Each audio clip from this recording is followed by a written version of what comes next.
Баршаңызға сәлем. Бүгін балалық шақта өзіміз мектеп асханаларынан сатып алатын, осындай 10 теңгеге сатып алатын коржик пісірдім. Өте керемет болып шықты. Бір балалық шаққа саяхат жасағандай болып қалдым өзім. Оның ароматы, иісі енді керемет мұрын жаратындай болып пісті. Арасы толықтай піседі, жұмсақ болып шығады. Дәмі аузыңызда қалатын болады. Ол үшін бізге осылай көп те ингредиент қажет етпейді. Көріп тұрғандарыңыздай, дәл осы сары майымызға шекерімізді салып, жақсылап қолымызбен араластыратын боламыз. Кішкене осылай сұйық күйге енгеннен соң жұмыртқамызды салып, оны да қолымызбен араластыратын боламыз. Және де сүтімізді құйып, тағы да қолымызбен араластырамыз.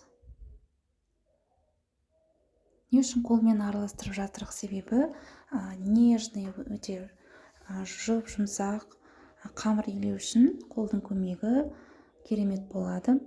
Осылай разрыхителімізді ұнға араластырып, жақсылап енді жұмсақ қамыр илейміз.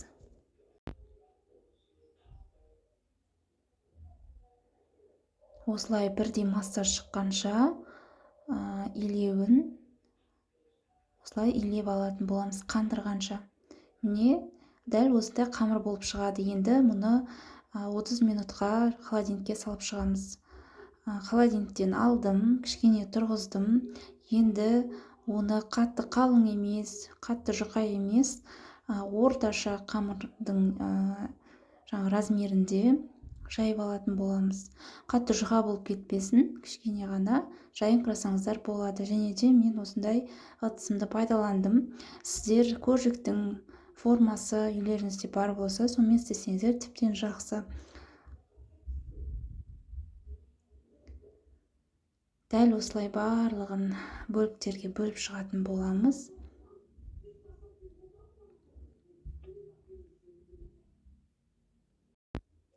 Көріп тұрғандарыңыздай, өте тез дайын болады. Тестасы да өте жеңіл әрі оңай. Міне, дайын болды. Енді пергамент қағазын осындай листімізға төсеп, біздің коржиктарды жайғастырамыз. Және де бір жұмыртқаны осылай араластырып, бетіне әдемі қып-қызыл болу үшін жағып шығамыз.